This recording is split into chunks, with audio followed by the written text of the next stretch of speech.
안녕하세요. 타스 건축사무소의 김인환 건축사입니다. 오늘 제가 말씀드릴 주제는 경매나 용도 변경, 리모델링으로 임대인 기숙사 등 수익형 건물을 취득하는 방법, 그리고 경매나 용도 변경을 통한 재테크 요령 등에 관한 것입니다. 건축 상담을 하다 보면 다양한 분들과 다양한 사례를 접하게 되는데, 요즘에는 경매를 통해서 임대인 기숙사 등 수익형 부동산의 건축이나 취득에 대해서 많은 사람들이 관심을 가지는 것 같습니다. 그러니까 최근 공사비가 상승하며 특히 부동산 경기가 침체되고 건설 경기마저 둔화되다 보니 다양한 분들이 다양한 생각들을 하는 것 같은데, 상담을 하다 보니 꼭 새로이 비싼 땅을 매입해서 건물을 신축하기보다는 보다 저렴한 금액으로 기존 건물이나 땅을 경매를 통해서 매입한 후 이를 임대인 기숙사 등 수익형 건물로 용도를 변경하거나 리모델링을 하려는 것 같습니다. 그래서 용도 변경에 대해서 지난 영상에서 계속 다루고 있었는데, 이러한 용도 변경을 경매를 통해서 재테크하는 요령에 대하여 다음과 같은 5가지 내용으로 설명을 드리고자 합니다. 아무쪼록 이러한 경우나 임대인 기숙사나 상가주택 등 수익형 건물에 관심을 가지신 분, 그리고 이러한 건물에 투자하시는 분 등에게 도움이 되리라 생각하며, 먼저 본 영상을 보시기 전에 구독과 좋아요 그리고 선풀을 남겨주신다면 저에게도 큰 힘이 되어 이러한 영상을 만드는 데 도움이 될 것 같습니다. 그럼 먼저 말씀을 시작하기 전에 혹시 보유하고 계신 땅에 대한 기본 설계, 즉 가설계를 해보시기를 원하시거나 또 경매 등을 위하여 건축물의 용도 변경, 리모델링 등이 필요하신 분, 그리고 일반 건축물과 수익형 건물 등의 용도 변경이나 리모델링 등이 필요하신 분은 본 영상 아래 더보기에 적어둔 제 연락처나 이메일로 연락을 주시면 기본 설계를 해드리겠다는 말씀을 드리면서, 그럼 순서에 따라서 첫 번째로 경매와 용도 변경 그리고 리모델링에 관한 것인데, 저는 지난 두 영상에서 임대인 기숙사 등 수익형 부동산으로의 용도 변경에 대하여 설명을 드린 바 있습니다. 그러니까 용도 변경은 불법 건축물이나 위반 건축물의 합법화와 모텔이나 일반 근생 빌딩 등 수익성이 떨어지는 건물을 수익성이 나는 임대인 기숙사 등으로 용도를 변경하는 것, 그리고 이러한 용도 변경은 신축에 비하여 보다 저렴한 비용으로 보다 빠른 시일 내에 임대인 기숙사 등 수익형 부동산을 취득할 수 있는 좋은 방법이라고 말씀을 드렸습니다. 그런데 또 여러 사람들로부터 경매와 용도 변경, 리모델링 등을 통해서 보다 더 저렴한 방법으로 수익형 부동산을 취득하는 경우에 대하여 상담을 받았는데,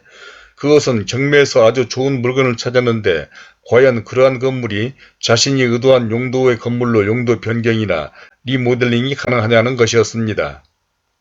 그것은 경매에서 아주 좋은 땅과 건물을 찾았는데 과연 그러한 물건에 자신이 의도하는 용도의 건물로 신축이나 용도 변경 그리고 리모델링 등이 가능하냐는 것이었습니다. 즉 이러한 것은 지난 영상에서도 설명드린 바와 같이 용도 변경에서 가장 어려웠던 주차 설치 기준이 파격적으로 낮은 임대인 기숙사라는 건물이 작년부터 신설되다 보니 관심을 가졌던 여러분들로부터 이러한 건물로의 신축이나 용도 변경이 가능하겠냐는 구체적인 상담을 받게 되는 것인데, 정말 생각해보니 법적으로나 건축적 문제 해결 능력만 있다면 경매와 용도 변경 등을 통한 임대인 기숙사 등 수익형 부동산을 취득하는 방법은 요즘과 같이 땅값이 비싸고 공사비가 상승하고 또 부동산 경기가 좋지 않은 시대에는 아주 매력적인 방법이 아닐까 생각되었습니다. 다음은 두 번째로 재테크와 임대인 기숙사 등 수익형 건물에 관한 것인데, 부동산, 특히 건축사업에 있어서 관건은 땅값과 공사비입니다.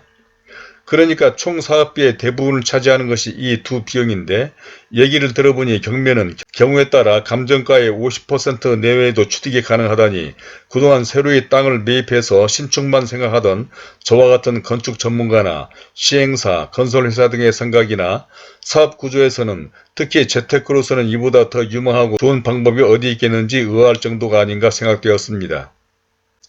즉 건축사업에 있어서는 어떻게 하면 사업성이 있다고 생각하는 좋은 위치의 땅을 보다 싸고 합리적인 가격으로 매입하느냐와 엄청난 공사비와 관건이었는데, 무려 50 내지 70%의 비용에 땅값을 포함한 건축비가 해결이 된다면 요즘과 같이 부동산 경기가 좋지 않은 시기에는 얼마나 경쟁력이 있고 유망할 것이겠습니까?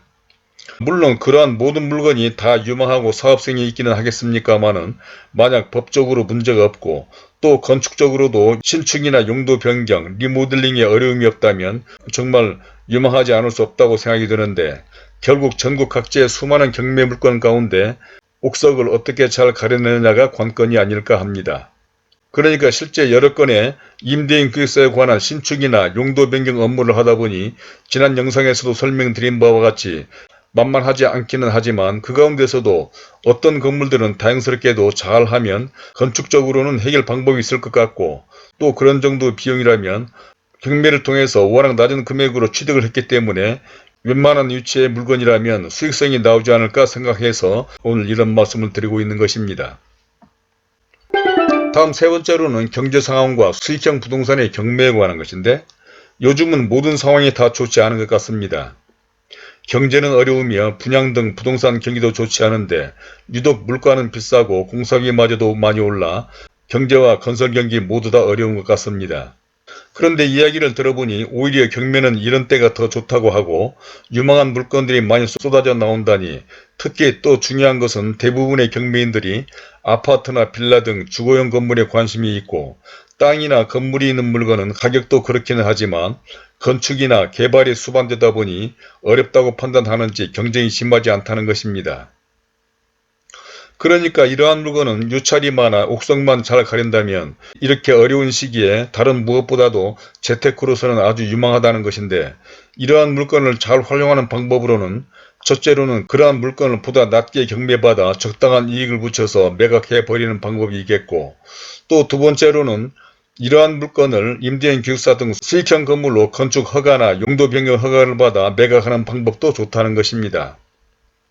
그러니까 물건을 그대로 팔아버리는 게 아니라 포장해서 상품을 만들어 매각하는 방법인데 특히 임대인 기숙사의 경우에는 날이 갈수록 주차장 설치 기준 등 관련법이 강화될 수도 있어서 미리 건축 허가나 용도 변경 허가를 받은 땅은 그만큼 가치를 상승시킬 수 있기 때문에 매각할 때 유리하고 또 이에 따른 설계 비용도 당연히 보상받을 수 있기 때문이라는 것입니다.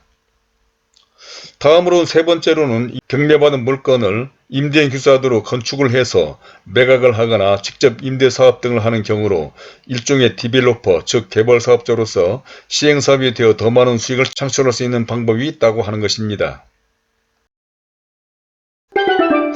이제 네 번째로 용도 변경, 리모델링의 장점과 문제점에 관한 것인데 경매 등을 통해서 건설이나 사무실 용도 또는 낡은 빌라 등을 낙찰받아 용도 변경이나 리모델링을 하는 경우 많은 장점도 있고 또 생각해야 할 문제점도 있는데 우선 장점으로는 위에서도 잠깐 언급한 바와 같이 공사비를 줄이고 관련법 적용에 있어서도 유리하며 특히 사업기간을 단축시킬 수 있는 좋은 점이 있습니다. 그러니까 아무리 인테리어 공사 등 용도 변경을 하는 데 따른 공사 비용이 든다고는 해도 신축에 비해서는 훨씬 낮은 비용이 소요되는 장점이 있고 특히 기존 건물 등을 헐고 신축하는 경우에는 주차장 설치 기준 등 현행 건축 관련 법을 적용받다 보니 오히려 기존 건물보다도 면적이 줄어들 수도 있지만 리모델링이나 다른 수익성이 좋은 건물로 용도 변경을 하는 경우에는 기존 건물을 그대로 활용할 수도 있으며 특히 만약 임대인 기숙사로 용도를 변경하는 경우에는 발코니 확장도 가능하고 일부 지역에서는 용적률에서 인센티브까지 적용받을 수 있어 증축할 수 있는 장점도 있는 것입니다. 또한 무엇보다 앞선 영상에서 설명드린 바와 같이 용도 변경이나 리모델링은 신축보다 사업기간을 단축시킬 수 있어 수익을 빨리 창출할 수 있다는 것은 사업기간 동안 대출을 활용해야 하는 경우 단축된 사업기간만큼의 대출 이자를 줄일 수도 있어 사업주들에게는 큰 장점으로 작용될 수 있을 것입니다. 또 이밖에도 지난 영상에서 설명드린 바가 있는데 임대인 기숙사 등 비아파트로 용도 변경 등을 하는 경우에는 신용도와 부동산의 기존 대출 여부 등에 따라 다르기는 하겠지만 정부에서 건설 자금을 지원하는 제도나 취득세 등 각종 세금 감면 혜택도 받을 수가 있습니다. 그럼에도 불구하고 이러한 장점 외에도 대수선 공사가 수반되는 용도 변경이나 리모델링은 기존 건물의 구조 안전 확인이 선결되지 않으면 안 되는 문제가 있고 또 리모델링이나 수선 등의 공사는 의외의 비용이 발생할 수도 있으며 많은 비용을 들였지만 투입된 비용만큼 효과를 볼 수 없다거나 아무래도 신축에 비해서 입지나 평면 구조 등에 있어서 사업주의 의도를 반영시키는 데 한계가 뒤따르기는 할 것입니다. 이제는 마지막 5번째로 전문가를 잘 활용하라고 하는 것인데, 땅이나 건물과 같은 부동산과 특히 건축사업은 엄청난 자금과 노력이 뒤따르는 일 중에 하나로 이는 경매도 마찬가지일 것입니다. 그러니까 여러 경매인들과 상담을 하다 보니 아무리 경매가 감정가보다는 저렴하다 해도 경매 또한 투자되는 비용이나 리스크는 만만치 않은 것 같던데, 오히려 그렇기 때문에 땅이나 건물은 아파트 등의 물건보다는 기회가 될 수 있을지도 모르겠다는 생각이 들었습니다. 즉 위에서도 잠깐 언급한 같이 옥석만 잘 가려낸다면 경쟁도 치열하지 않고 더 많은 수익 창출이 가능하지 않을까 싶던데, 이러한 옥석을 가려내는 데는 경매에 관한 법률적 지식 외에도 건축적 검토가 대단히 중요해 보이지 않나 싶었습니다. 그것은 경매를 통한 건물뿐만 아니라 일반 건축물이나 수익성이 떨어지는 건물에 대한 용도 변경 업무를 하면서 느끼는 것으로, 특히 용도 변경을 위해서는 지난 영상에서 설명한 어떤 수익형 건물이 가능한지와 수지 분석을 위한 공사 면적이나 공사비 산출, 그리고 용도지역에 따른 허용 여부나 임대인 기숙사 등 건축물에 따른 건축 기준, 그리고 주차 설치 기준을 비롯한 현행 관련 법규의 적용 등 까다롭고 복잡한 건축 관련 법이나 규정 그리고 절차 등을 일반인들이 잘 판단하는 데는 한계도 있을 것입니다. 그러므로 만약 자칫 잘못 판단한다면 리스크도 클 뿐만 아니라 신축 건물에 대한 설계와 건축 허가에 익숙한 건축사나 허가권자들이 이러한 용도 변경이나 리모델링에 따른 업무에 익숙하지 못해서 혼란이 많았기 때문입니다. 그럼에도 불구하고 만약 경매에 따른 법률적 문제가 없고 건축적으로 풀어야 할 문제들을 잘 해결할 수만 있다면, 아파트가 아닌 땅이나 건물과 같은 물건에서 옥석만 잘 가려낸다면 그야말로 하이리스크 하이리턴의 전형적인 사례가 될 수가 있을 것 같고, 그렇게 하기 위해서는 경매와 법률 그리고 건축 등의 전문가를 잘 활용하면 좋지 않을까 싶은 생각이 들었습니다. 자, 이제까지 경매 용도 변경 등과 임대형 기숙사, 그리고 경매나 용도 변경 등을 통한 재테크 요령 등에 대해서 첫 번째로 경매와 용도 변경, 그리고 리모델링, 또 두 번째로는 재테크와 임대형 기숙사 등 수익형 건축물, 또 세 번째로는 경제 상황과 수익형 부동산의 경매, 또 네 번째로는 용도 변경, 리모델링의 장점과 문제점, 또 마지막 5번째로는 전문가를 잘 활용하면 좋겠다라고 하는 것까지 말씀을 드려봤습니다. 요즘은 확실히 전문화, 세분화가 필요한 시기가 아닌가 싶습니다. 그러니까 법률 전문가도 형사나 이혼, 행정 등 전문 변호사로 세분화해서 활동하는 경향이 있고, 건축도 건축물의 용도에 따른 아파트, 공장, 임대인 기숙사 등 수익형 건축물 등으로 전문화, 세분화되고 있는데, 이는 그래야만 업무의 추진이 보다 더 효율적이고 성공률이나 생산성도 높을 것입니다. 이런 의미에서 꼭 그렇게 해야 할 필요가 있을지 모르겠지만 아마 경매도 그렇지 않을까 싶은데, 즉 이야기를 들어보니 아파트나 빌라 등 주거용 물건들은 주부나 일반인 등 실수요자들의 접근이 용이해서 경쟁이 치열하고 수익성이 떨어지는 것 같지만, 땅이나 건물 등은 가격도 높고 건축이나 개발, 시행 등이 수반되다 보니 일반인들의 접근이 어려워 이 가운데는 그야말로 옥석이 많다고 하던데, 그렇다면 경매나 법률, 건축, 시행 등 전문화되고 세분화된 전문가가 코업을 한다면 이 분야의 세분화를 통한 전문성으로 옥석을 가리는 데 효율적이지 않나 싶어 오늘 이런 말씀을 드리게 되었는데, 혹시 이러한 경우나 또는 임대인 기숙사 그리고 상가주택 등 수익형 건물 등을 건축하시려거나 투자하시려는 데에 대한 의견이나 경험담 등이 있으시면 선플로 남겨주시기 바랍니다. 그러면 이에 대해서 성실히 설명해 드리도록 하겠고, 또 위에서 말씀드린 바와 같이 혹시 보유하신 땅에 대한 기본 설계, 즉 가설계를 해보시기를 원하시거나, 또 오늘 말씀드린 경매 등을 위해서 건축물의 용도 변경, 리모델링 등이 필요하신 분, 그리고 유반 건축물과 수익형 건물 등의 용도 변경이나 리모델링 등이 필요해서 아래 더보기에 적어둔 제 연락처나 이메일로 연락을 주시는 분들에게는 기본 설계를 해드리겠다는 말씀을 드리면서 오늘은 이만 줄이도록 하겠습니다. 감사합니다.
구독과 좋아요를 눌러주신다면 본 채널에 관련된 다른 많은 참고 영상들을 보실 수도 있으며 화면 왼쪽에 제가 추천하는 이 영상들도 꼭 참고해 보시길 바라면서 오늘은 이것으로 드리도록 하겠습니다.